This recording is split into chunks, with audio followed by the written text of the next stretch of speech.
전도서 말씀, 오늘 전도서 강의 네 번째 시간입니다. 영원을 사모하는 마음이라는 제목으로 전도서 3장 1절에서 8절까지의 말씀을 함께 읽어보겠습니다. 좀 긴데요. 저하고 한번 교독하시면 좋을 것 같습니다. 전도서 3장 1절에서 8절까지의 말씀입니다. 네, 제가 읽겠습니다. 같이 교독하시겠습니다. 범사에 기한이 있고 천하 만사가 다 때가 있나니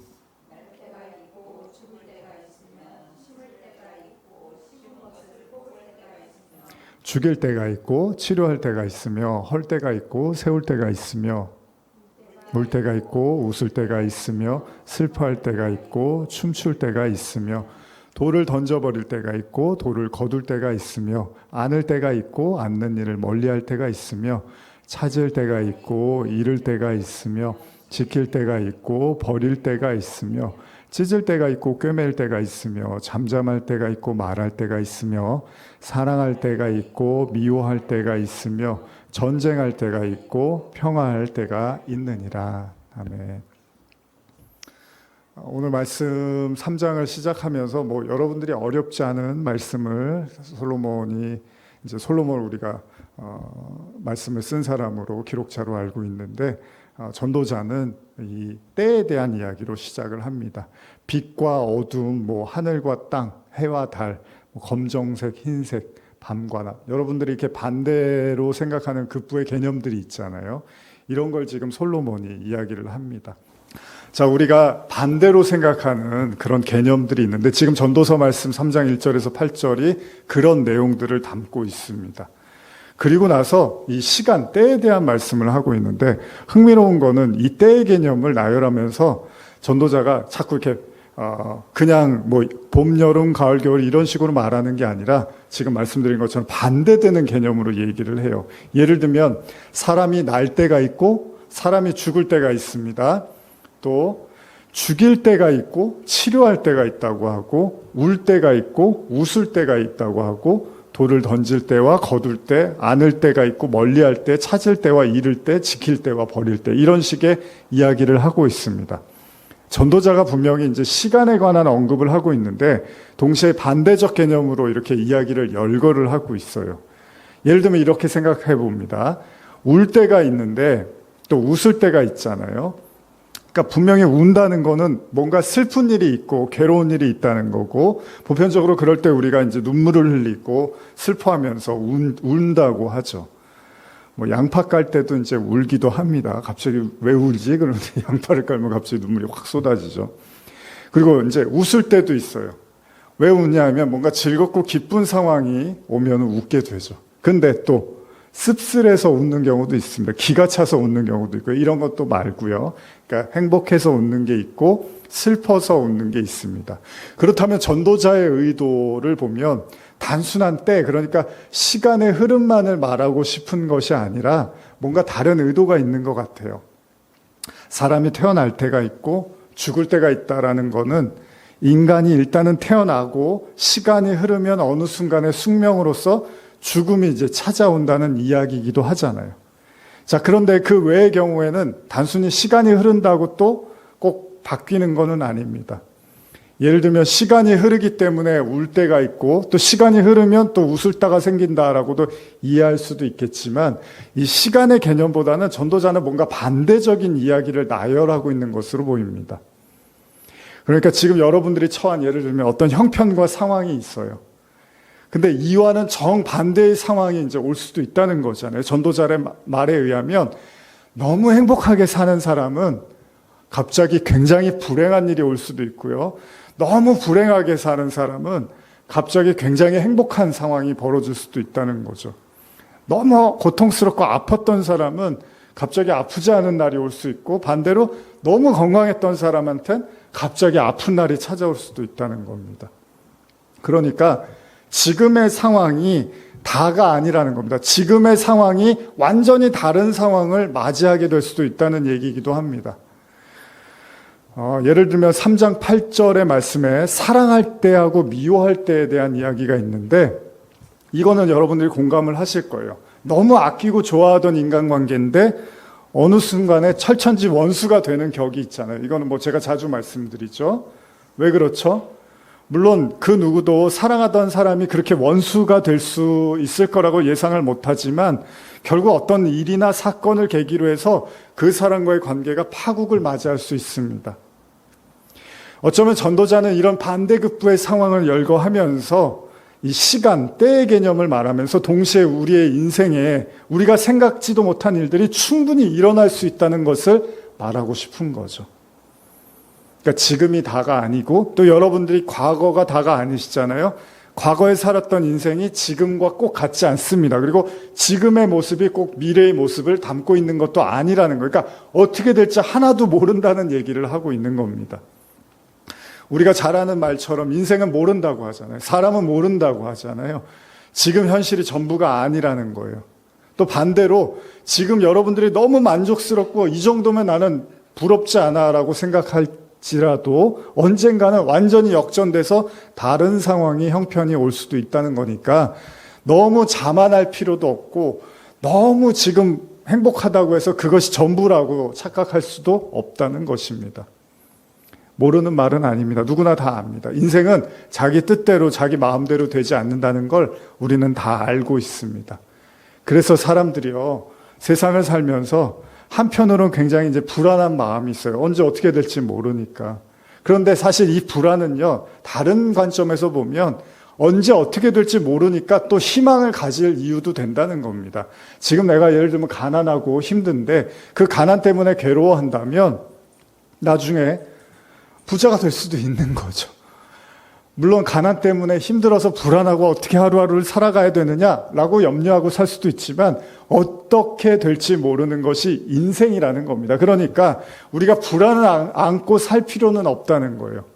물론 앞일을 다 알 수 없기 때문에 이 불안을 가지고 사는 것이 충분히 이해도 되지만 동시에 앞일을 알 수 없기 때문에 희망도 가질 수가 있다는 거죠. 그렇다면 다시 한번 생각해 봅니다. 이런 인생의 다양한 때, 그 시간들을 거치는 인간에게 전도자가 던지고자 하는 그 진짜 의미는 뭘까? 분명 인간으로 태어난 이상 모두 언젠가는 죽습니다. 이건 마치 나무가 열매가 자라면 언젠가는 열매가 이제 떨어지잖아요. 그런 것처럼 자연의 이치와 섭리 때문에 결국 모든 것이 죽게 되고 사라지는 게 맞습니다. 그럼 이 지점에서 한 가지를 더 생각해 본다면 그런 모든 시간과 때를 살아가면서 예를 들면 탄생과 죽음의 의미를 떠올리고 슬픔과 웃음을 떠올려 보면서 전도자가 정말 하고 싶은 얘기가 뭘까? 사람 일은 모른다 이런 얘기를 하고 싶은 걸까? 아니면 뭔가 다른 얘기를 하고 싶은 걸까?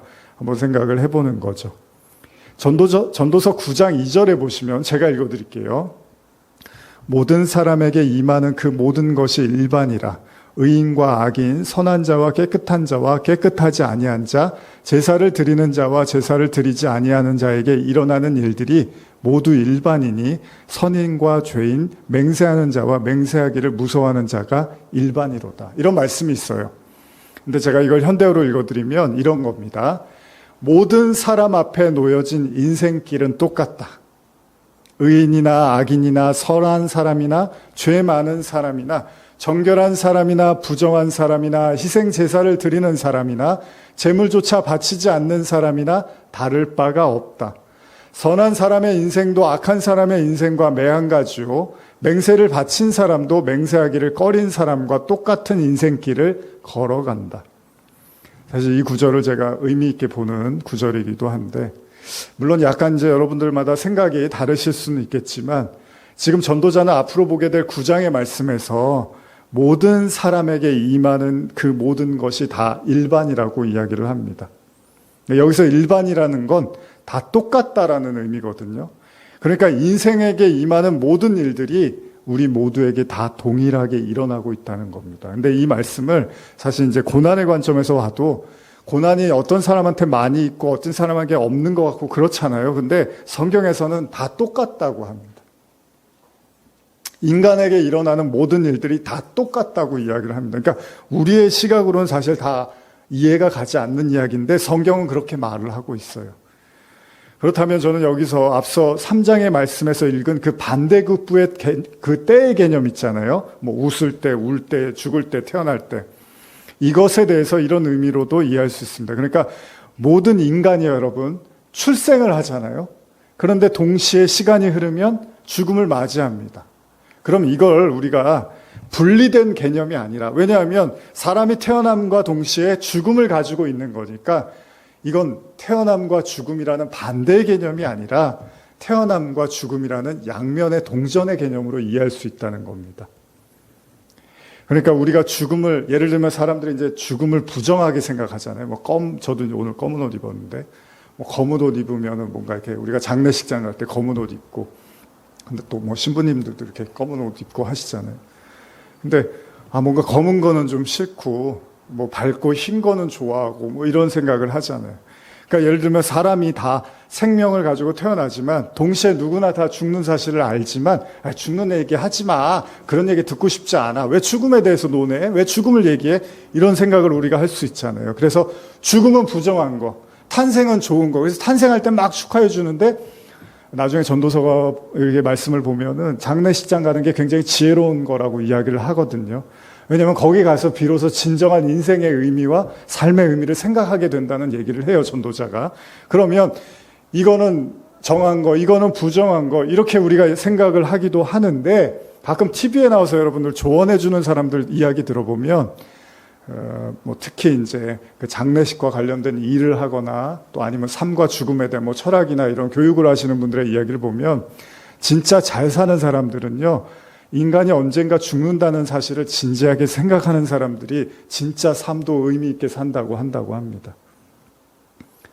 그러니까 생명은 귀한 거고 죽음은 천한 것이 아니라요, 누구나 생명을 가진 이는 결국 죽음도 가지고 있으니까 이게 둘이 아니라 하나로 놓고 볼 필요가 있다는 거예요. 이게 일반이라는 것이 똑같다라는 의미도 있고 하나라는 의미도 있는 거잖아요. 다 그냥 그렇다라는 얘기라면 생명이나 죽음이나 이렇게 분리해서 볼 이유가 아니라는 겁니다. 여러분, 슬픔과 기쁨도요, 여러분 계속 웃으면 누가 그 사람 행복해 보이나요? 저 사람 계속 웃어. 반대로 또 계속 우울한 표정을 하고 있으면 그것도 문제지만, 사람이 적당히 웃고 또 적당히 슬퍼할 줄 알아야 되잖아요. 계속 웃는데 장례식장 가갖고 계속 웃어요. 그러면 어떻게 해요? 또 계속 우는 사람은 결혼식장 가서 막 울어요, 계속. 지금 여러분들 표정처럼 이렇게 뭔가 되게 심각한 얼굴들 하시잖아요. 삶이 이렇게 별로 즐겁지 않다는 거죠. 얼굴에 이렇게 보이잖아요, 그런 얼굴들이. 그러니까 긴장하고 심각하고 진짜. 저도 아마 여기 앉아있으면 똑같을 거예요, 여러분들하고. 그런 고달픈 인생을 살다 보면 경직되고 얼굴이 굳어지는 게 맞습니다. 그렇다고 또 계속 웃는 것도 이상하고 계속 우는 것도 이상하고 그렇잖아요. 그러니까 적당히 그런 얼굴들, 그런 모습들 하고 사는 게, 근데 전도자는 뭘 얘기하고 싶냐면 그 웃는 거하고 우는 것이 그냥 다 똑같다라는 얘기를 하고 싶은 것 같습니다.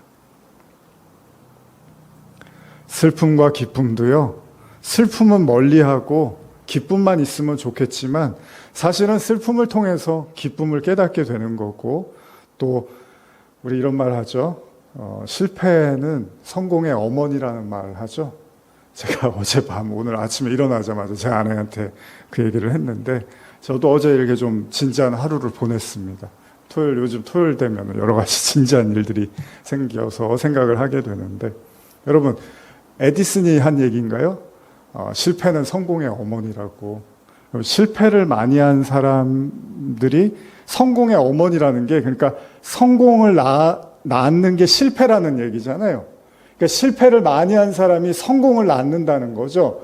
그러니까 실패를 하는 게 나쁜 거냐, 안 나쁜 거냐라고 했을 때, 지금 이 말은 실패는 성공의 어머니니까 그 얘기는 뭐죠? 실패를 하지 않으면 성공을 낳을 수가 없다는 얘기잖아요. 그러면 실패를 하는 게 좋은 거예요, 나쁜 거예요? 좋은 거네요. 왜냐하면 실패를 해야지 성공을 낳을 수가 있으니까. 근데 우리는 실패 없는 성공을 바라는 거잖아요. 그러니까 처음부터 성공하고 싶어 하는데 사실은 그런 일은 없습니다. 실패를 해야지 성공을 하게 되는 게 맞잖아요. 그러면 실패는 나쁜 게 아닙니다. 여러분, 밤이 지나면 아침이 온다며요. 그러면 밤이 나쁜 겁니까? 밤이 지나야지 아침이 온다며. 그러면 태양을, 광명한 태양을 기다리는 사람은 반드시 밤을 거쳐야지만 태양을 볼 수 있다면 밤이 나쁜 겁니까? 어둠이 나쁜 겁니까? 그게 아니네요. 이 우리가 살고 있는 이 우주의 자연 법칙에 의하면. 그러면 매일 슬프고 매일 괴로워한 사람을 보면, 저도 예전에 사역할 때 굉장히 진지한 성도님이 있었어요. 오래전에. 그래서 표정이 정말 울기 직전 얼굴을 항상 하고 있었어요. 그러니까 저도 마음에 부담이 갔어요. 아, 저분은 왜 이렇게 항상 뭔가 이렇게 심각하고 진지한 얼굴을 하고 계시나. 뭔가 이렇게 너무 힘드신가 보다. 근데 나중에 알았는데, 제가 그분이 정말 마음속에 정말 너무 간절한 기도 제목이 있는 걸 알았어요. 이제 가족 관련해서 이제 기도 제목이 있는 걸 알고, 아, 그분이 그럴만 했구나라는 걸 나중에 제가 사임할 때쯤 알게 됐어요. 그래서 나중에 제가 사임하고 나서, 아유, 제가 집사님한테 좀 이렇게 더 잘해드릴 수 있었는데 못해드려서 죄송하다고 그런 말씀도 한번 이제 드린 적이 있었는데, 그 슬픔에도 이유가 있었던 거죠. 근데 그게 그냥 그 외견만 보고서, 아, 저분은 그냥 이렇게 항상 우울하고 슬픈 분이구나라는 제가 편견을 가졌던 거예요.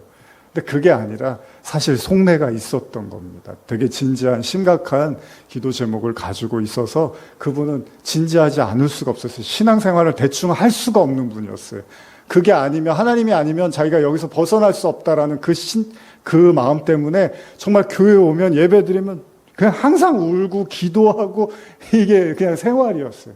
근데 그걸 모르는 사람들은, 아유, 저 집사님은 맨날 이렇게 좀 표정이 안 좋아. 뭐 너무 심각해. 매일 우셔. 뭐 이렇게 이제 생각을 하는 거죠. 사람은 슬픔은 멀리하고 기쁨만 있으면 좋겠지만 사실은 슬픔을 통해서 또 기쁨도 알게 되고요. 또 고난을 통해서 진정한 성장을 느끼고 행복을 느끼게 되는 거죠. 전도자는 아마 그런 얘기를 하고 싶은 겁니다. 이게 꼭 둘로 구분되어야 할 필요가 있겠냐는 거예요. 여러분, 슬픔이 나쁘다고 생각하니까 슬퍼하는 사람을 나쁘게 볼 수 있고요. 웃는 게 좋다고 생각하니까 매일 웃는 사람을 좋은 사람으로 볼 수 있는데, 그 웃고 슬퍼하는 게 문제가 아니라 우리가 그걸 좋다 나쁘다고 평가하고 있는 우리의 마음이 더 큰 문제일 수도 있다는 거죠. 이사야 45장 7절인데, 예전에도 제가 요나서 할 때도 나눴던 말씀인데 제가 읽어드릴게요. 나는 빛도 짓고 어둠도 창조하며 나는 평안도 짓고 환난도 창조하나니 나는 여호와라 이 모든 일들을 행하는 자니라 하였노라. 다시 말씀드릴게요. 하나님은 빛도 짓는데요. 그런데 하나님이 어둠도 짓는데요. 하나님이 평안도 짓고요. 하나님이 환난도 창조한대요. 나는 여호와라 이 모든 일을 행하는 자니라 하였노라. 그러니까 하나님이 어둠을 안 만드시고 빛만 만드시고 하나님께서 평안만 주시고 환난은 하나님과 무관하고 이렇지 않다는 겁니다. 빛도 어둠도 평안도 환난도 다 하나님이 지으신 거라는 거예요. 제일 화가 날 때가 뭐냐면 신앙생활 하다가 좋은 일이 생기면 당연히 하나님께 감사를 하죠. 근데 좋지 않은 일이 생기면은 이제 저는 아니까 제 마음속에 하나님이 개입하지 않은 게 없다는 걸 저도 아니까 화가 나는 거예요. 왜 이런 일이 저한테 생겨요? 왜 이런 일을 자꾸 하나님은 묵인하고 도와주지 않으시는 거예요? 왜 이 반복적인 상황에 저를 노출시키시는 거예요? 하나님 도대체 뭐 하시는 거예요? 왜 모든 일이 다 하나님의 손아귀에 있습니다, 여러분. 우리가 인정하든 안 하든 여러분과 제가 살고 있는 모든 일들 속에 하나님이 관여하지 않는 일은 단 하나도 없습니다. 그러니까 그걸 아는 사람은 하나님을 원망할 수밖에 없게 되는 거죠. 하나님은 평안도 주시지만 환난도 주십니다. 하나님은 빛도 비춰주시지만 어둠도 비추신다고 이야기를 하고 있다는 겁니다. 이사야 선지자는 하나님께서 빛과 어둠도 창조하고 평안과 환난도 창조하신다고 고백합니다. 그러니까 빛은 하나님이고 어둠은 마귀가 주는 거, 이게 아니라는 거예요. 평안은 하나님이고 환난은 마귀가 주는 거, 이런 게 아니라는 겁니다. 이 모든 걸 다 하나님이 창조하고 다스린다고 말하고 있고, 심지어는 우리가 잘 알듯이 마귀도 하나님의 허락이 떨어지지 않으면 할 수 없는 겁니다. 마귀가 여러분들을 시험할 수 있는데 그 마귀도 하나님이 허락하지 않으면 여러분들을 시험할 수가 없는 거예요. 그래서 예수님이 40일 금식하실 때 성령에 이끌려서 마귀에게 시험을 받습니다. 어떻게 성령에 이끌려서 마귀를 대면할 수 있겠습니까? 그게 하나님이 하시는 일이었어요. 시편 139편 11절 12절 요나서에서도 읽었던 말씀인데 내가 혹시 말하기를 흑암이 반드시 나를 덮고 나를 두른 빛은 밤이 되리라 할지라도 주에게서는 흑암이 숨기지 못하며 밤이 낮과 같이 비추어나니 주에게는 흑암과 빛이 같음이니이다. 이런 말씀을 합니다. 시편 기자가 뭐라고 하냐면 요나서에서도 나눈 것처럼 시편 기자는 흑암과 빛이 같다고 이야기를 합니다. 이제 이 정도 수준의 여러분들의 경지에 오르시면 물론 쉬운 얘기는 아니지만 최고의 지혜자 전도자가 이런 얘기를 해요. 하나님 앞에 빛이나 흑암이나 무슨 상관이 있겠냐는 거예요. 여러분과 제가 이분법적인 사고로 좋은 거 나쁜 거를 판단하고 그 생각과 관념을 확고히 믿고 있는데 그게 꼭 바람직한 게 아니라는 거잖아요. 고난이 오면 너무 절망합니다. 너무 괴로워합니다. 살고 싶은 마음이 뚝 떨어집니다. 그런데 또 즐거운 일이 생기면 너무 삶에 애착하고 더 살고 싶고 하루라도 더 있고 싶은 마음이 생기는 거예요.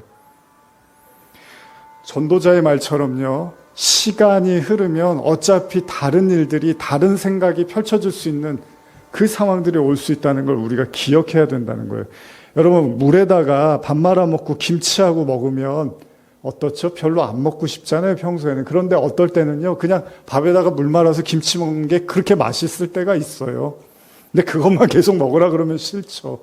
뭔가 뷔페에도 가고, 맛있는 음식도 먹고, 고기도 먹고. 근데 어느 순간에는 그냥 요즘은 덜하지만 예전에 제 아내가 누룽지 그거 좋아해서 누룽지 끓여갖고 그냥 이렇게 떠갖고 김치랑 먹으면 그렇게 맛있게 먹더라고요.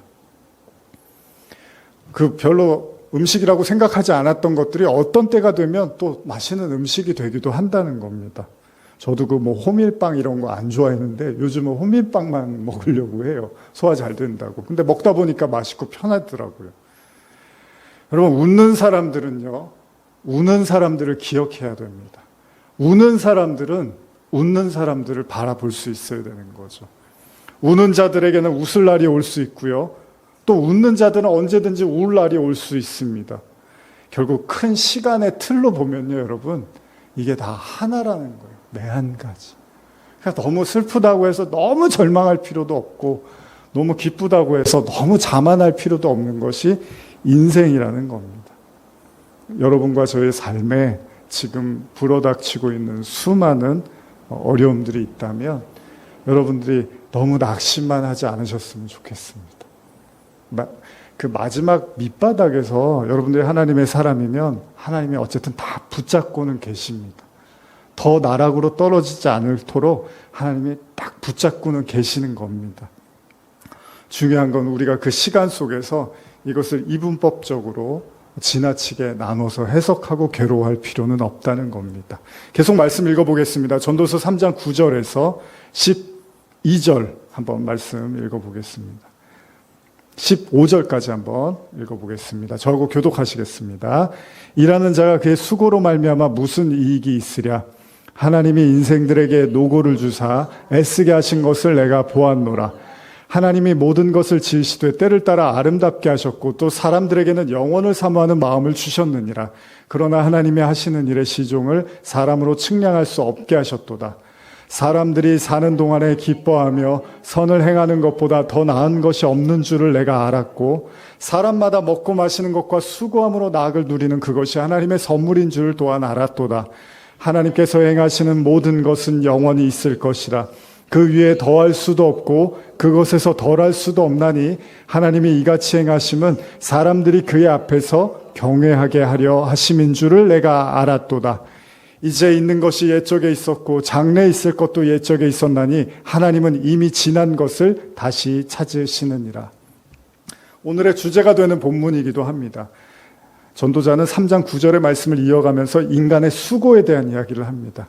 그건 뭐냐면 도대체 인간의 수고의 유익과 이유, 목적이 무엇이냐는 겁니다. 인간에게 수고를 주시고 노고를 주신 것처럼 전도자가 이 사실을 깨달았는데 도대체 이게 인간에게 무슨 유익이 있냐는 겁니다. 그렇습니다. 우리도 지난 시간에 나누었지만 전도자가 세상에 대해서 굉장히 염세적인 자세를 취하고 있습니다. 다 헛되고 무의미하다 이런 얘기만 계속 늘어놓고 있습니다. 인간이 누릴 수 있는 아무것도 없는 것처럼 말하고 있다가 느닷없이 전도자는 인간이 누릴 수 있는 기쁨에 대해서도 말을 합니다. 전도서 2장 24절인데요. 한번 있으신 분들 읽어볼까요? 전도서 2장 24절입니다. 시작.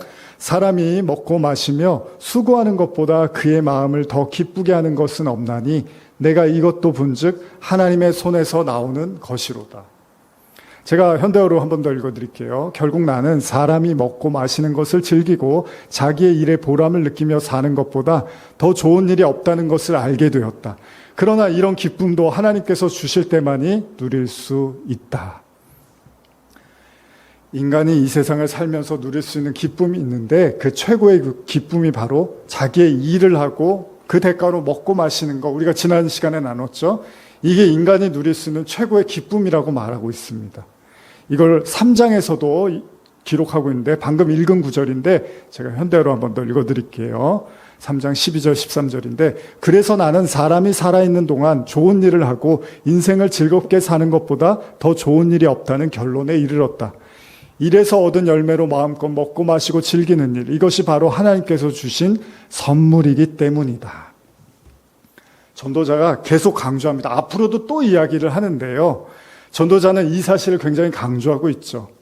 전도자는 그 헛된 세상 속에서 인간이 살아가는 거, 일하고 먹고 마시는 이것이 인간의 기쁨이고 행복이라는 것을 이야기하고 있습니다.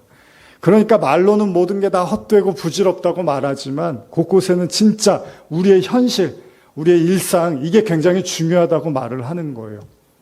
근데 여기서 우리가 한 가지 짚고 넘어가야 될 게 있는데 소위 먹고 마시는 기쁨 있잖아요. 일하고 먹고 마시는 기쁨이 구원과 직결되어 있는 건 아닙니다. 그러니까 여러분들이 이 말씀을 들으시고 그래 그러면 먹고 마시고 놀고 그게 최고라고 했으니까 근데 그게 구원을 받는다는 얘기는 아닙니다. 성경에는 특별은총과 일반은총이라는 게 있는데 특별은총은 성도들에게 해당이 되는 거고 일반은총은 믿는 사람, 믿지 않는 사람 모두에게 해당되는 은총인데 바로 이 수고하고 먹고 마시는 기쁨은 모든 인류에게 해당되는 일반은총이라고 보시면 됩니다. 그러니까 모든 인간에게 하나님이 주신 기쁨이 일하고 먹고 마시는 기쁨이라고 보시면 됩니다. 그러나 그것이 구원을 얘기하는 건 아닙니다. 그러니까 진리도 없이 하나님도 모르고 믿음도 없이 먹고 마시는 게 최고다. 그건 우리가 예전에 어르신들이 노세 젊어서 노세 뭐 이런 이야기 하잖아요. 그런 것처럼 젊을 때 놀아야지 무조건 노는 게 남는 거야. 이거는 그냥 안 믿는 사람들도 하고 있는 얘기입니다. 성도들에게는 이제 거기서 한 가지 덜을 말씀하고 있는 거죠. 그리고 또 한 가지 중요한 사실을 말하고 있는데 그게 제가 이제 개인적으로 좋아하는 구절이기도 하고 오늘의 제목이기도 한 건데 이걸 한번 더 읽어볼까요? 전도서 3장 11절입니다. 시작. 하나님이 모든 것을 지으시되 때를 따라 아름답게 하셨고 또 사람들에게는 영원을 사모하는 마음을 주셨느니라. 그러나 하나님이 하시는 일의 시종을 사람으로 측량할 수 없게 하셨도다. 하나님이 사람들에게 주신 마음이 있는데 영원을 사모하는 마음이라고 합니다. 제가 오랜 시간 이 부분에 대해서 좀 여러 차례 강조하고 말씀을 나눴던 부분이기도 한데 여러분과 제가 이 땅을 살아가면서 수고하고 애쓰고 노력하는 가운데서 하나님이 사람들 마음속에 영원을 사모하는 마음을 주셨다고 하는 거죠. 무슨 얘기일까요, 여러분? 영원을 사모하는 마음. 제가 이제 전도서 말씀을 이렇게 준비하려고 하면 주중에도 이제 오전에 일어나면 가끔 이제 성경을 듣기도 하는데 전도서 4장 넘어가고 이러면 그 지난주에도 잠깐 그런 말씀을 드렸는데 사람이 이 세상을 살아가는데 차라리 먼저 이 세상을 떠나간 사람이 차라리 행복하다 이런 말이에요. 그리고 나아가서는 아예 이 세상을 안 태어난 게 더 행복하다 이런 말씀이 나와요. 전도서 4장인가 넘어가면. 그래서 제가 그 부분을 도대체 무슨 근거로 무슨 뜻으로 그런 말씀을 적었는가 해서 주석을 좀 봤어요. 그때는 주석에 뭐라고 기록됐냐 하니까 전도자가 느끼는 인생이 너무나 고통스럽게 느껴져서 오죽하면 태어나지 않는 게 좋다라는 말을 썼다라고 주석에 그렇게 기록되어 있더라고요. 근데 그 정도로 여러분들도 삶이 그렇게 고난과 고통으로 가득 찼다고 여겨지십니까? 쉽게 말하면 전도자가 차라리 안 사는 게 더 낫다라는 식으로 지금 그런 말씀을 쓴 거예요.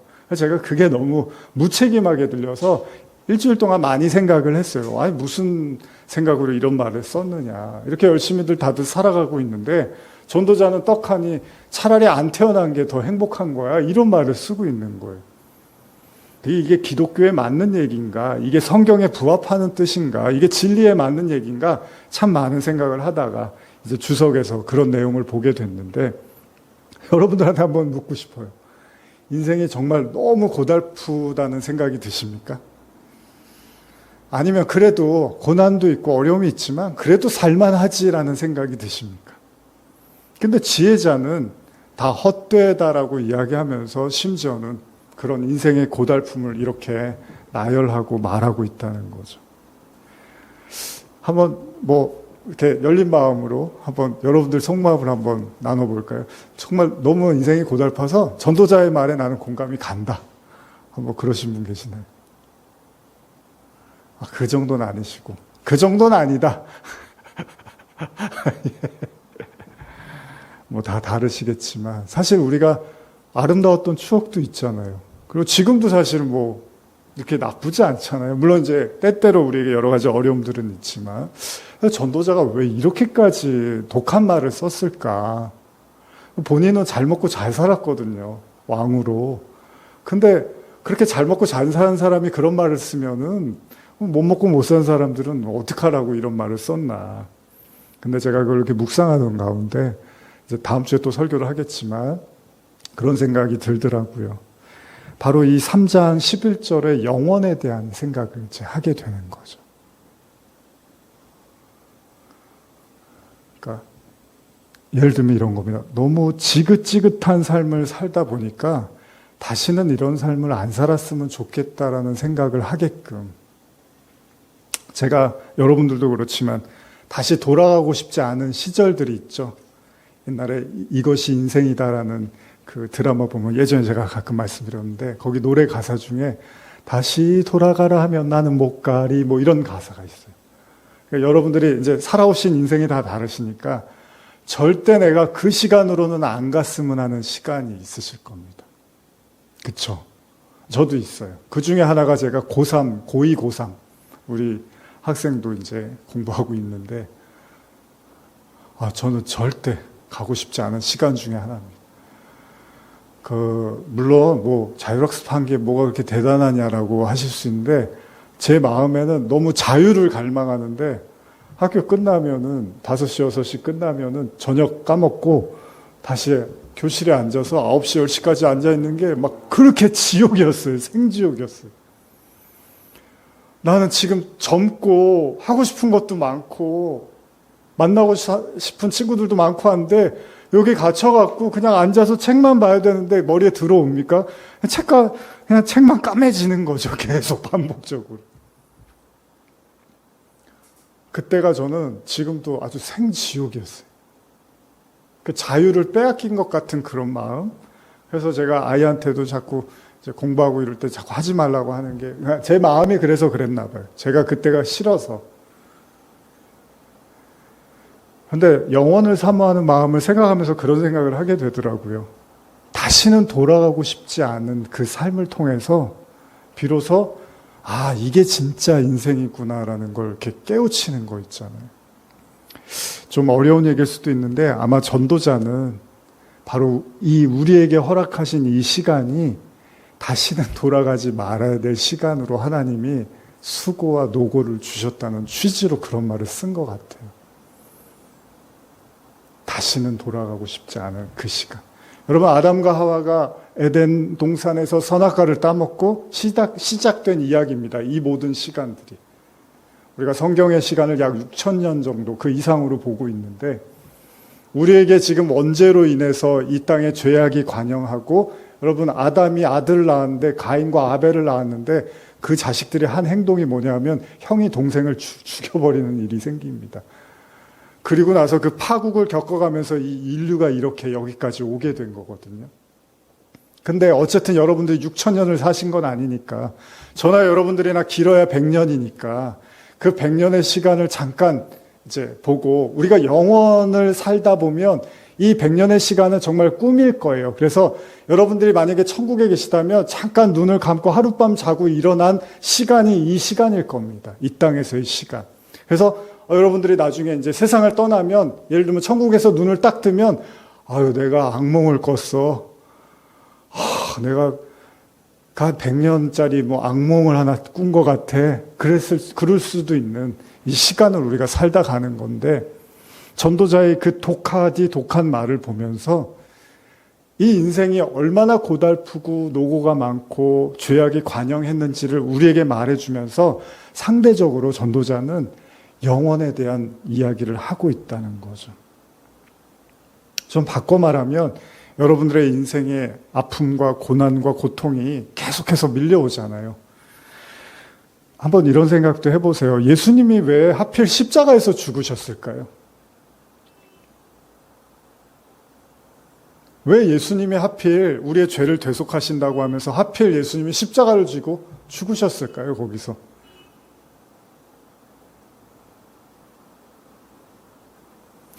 (3년이라는) 공생애를 사시고 예수님이 십자가에서 모든 삶을 마감하시고 이것이 구원이고 이걸 믿는 자가 살아난다고 하셨거든요.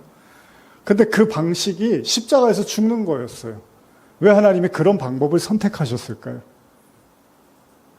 어쩌면 전도자의 말처럼 우리의 이 땅에서의 인생이 어쩌면 죽어있는 자들의 삶을 대변하고 있는지도 모릅니다. 그러니까 예수님이 이 십자가에서의 중한 고통을 통해서 바로 이것이 인생이고 이것이 죽음이고 이것이 멸망이고 저주라는 걸 보여줬는지도 몰라요. 그러나 그것을 보고 깨닫고 믿는 자에게는 이제 진짜 새로운 시간이 열리고 영생의 길이 열리게 된다는 거죠. 어떤 분이 저한테 그런 말씀을 하셨습니다. 희망이 오히려 사람을 더 절망으로 이끈 것 같다라는 얘기를 하셨어요. 뭐 그런 얘기들 종종 합니다. TV에서도 그렇고. 그러니까 어설프게 희망을 줘버리면 되지도 않을 희망 때문에 오히려 사람들이 더 절망에 빠진다는 거예요. 예를 들면 여러분들이요, 예수님을 열심히 믿었는데 예수님이 여러분들 생각하는 것만큼 도와주지를 않아요. 하나님이 여러분들이 생각하는 것만큼 함께 하시는 것 같지 않으면 차라리 안 믿은 게 훨씬 나을 수도 있다는 거예요. 그런 사람이 더 정신적으로 건강하고 차라리 자기 힘을 가지고 애쓰고 노력한 결과를 가지고 받아들이고 인정하고 사는 게 훨씬 편할 수 있는데, 이건 뭐 하나님께 맨날 기도해봤자, 이건 뭐 예수님께 맨날 붙잡아봤자 아무것도 달라지지 않으면 차라리 안 믿는 게 더 나을 수도 있다는 그런 생각이 든다는 거죠. 그래서 거짓된 희망은 오히려 사람을 더 망가뜨릴 수도 있다는 거죠.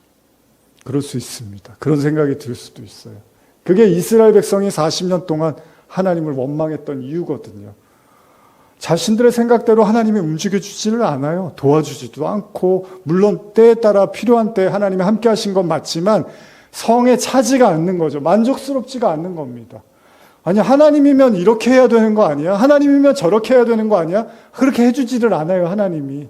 그러니까 이스라엘 백성들이 화만 나고 악만 뻗치는 거죠. 신앙생활에 회의가 들기 시작합니다. 하나님의 백성이라는 것이 별로 기쁘거나 감사하지 않습니다.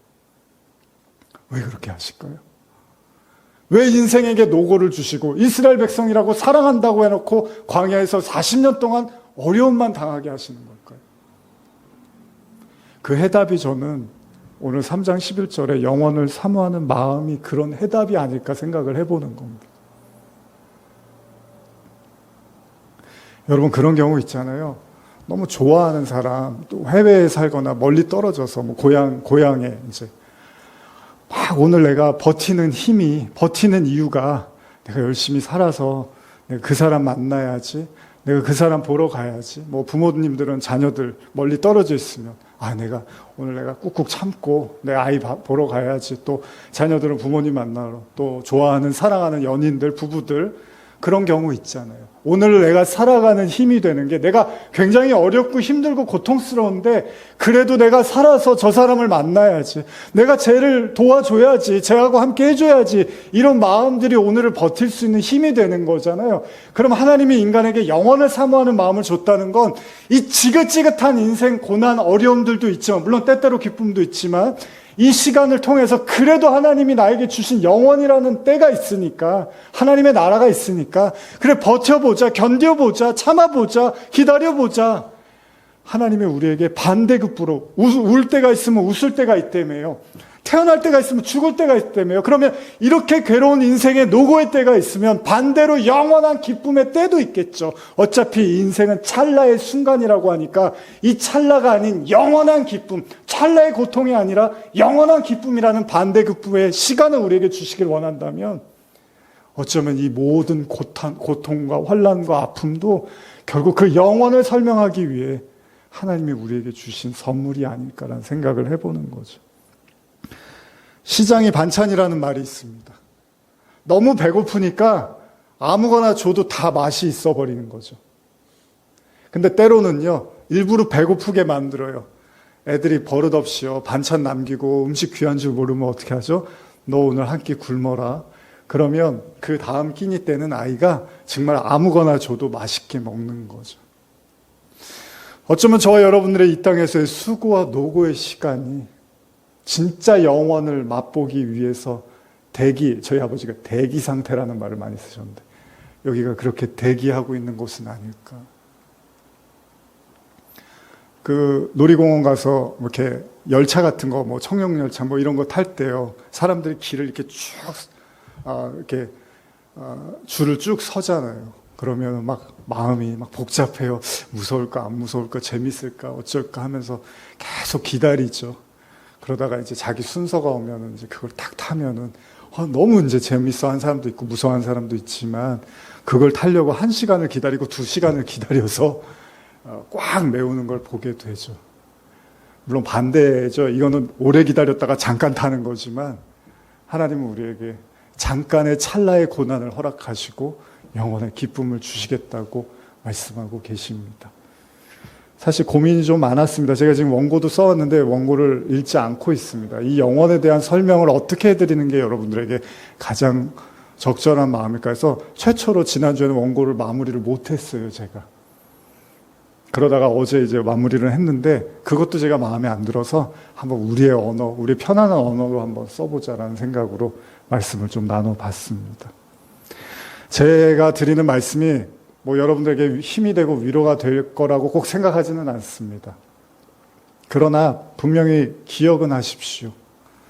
울 때가 있으면 웃을 때가 있고요.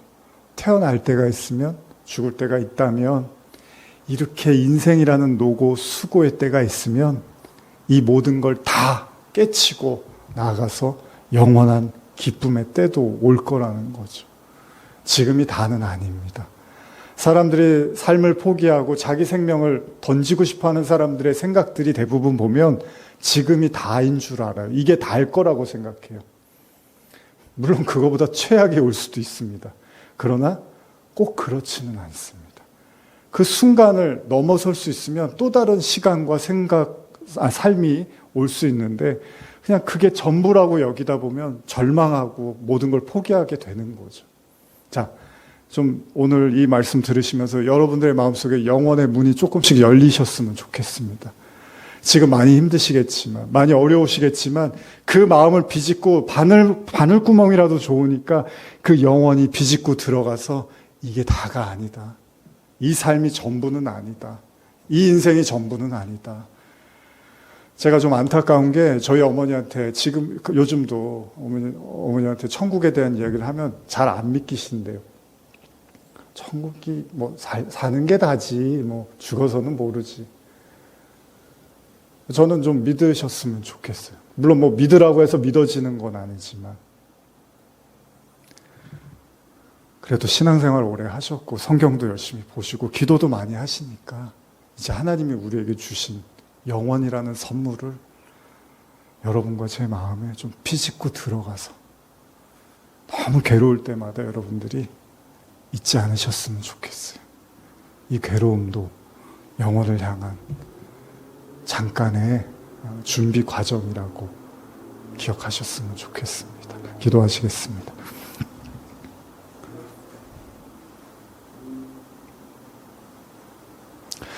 하나님 아버지, 우리 성도들 마음은 어떻습니까?